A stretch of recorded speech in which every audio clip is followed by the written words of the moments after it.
तर मुंबईसह ठाण्यातही कोकण भवन उभारण्यात यावं असं नितेश राणेंनी मागणी केली आहे। मंत्री नितेश राणेंनी महापौरांकडे ही मागणी केली आहे। मुंबई ठाण्यामध्ये मोठ्या प्रमाणात कोकणवासीय राहतात असं देखील नितेश राणेंनी म्हटलं।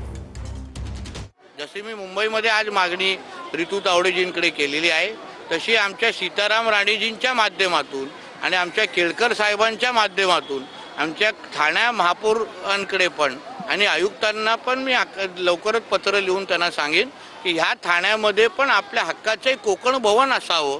कोकणातले लोक मोठ्या प्रमाणामध्ये ठाण्यामध्ये पण राहतात आणि म्हणून त्यांच्यासाठी एक हक्काची वास्तू असावी अशी मागणी करणारं पत्र लवकरच लिहीन।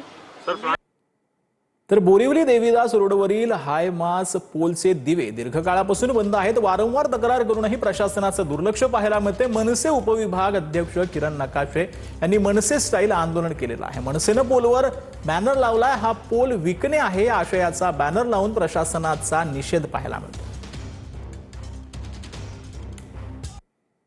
तर VSR कंपनीच्या मालकाची आणि संचालकांची चौकशी करण्यात यावी अशी मागणी करण्यात आलेली आहे। मुख्यमंत्री देवेंद्र फडणवीस यांच्या भेटीमध्ये राष्ट्रवादीने ही मागणी केली आहे। संपूर्ण दुर्घटनेची CBI मार्फत चौकशी करण्याची ही मागणी करण्यात आलेली आहे। उपमुख्यमंत्री सुनेत्रा पवार आणि राष्ट्रवादीच्या नेत्यांनी मुख्यमंत्र्यांची भेट घेतली आहे।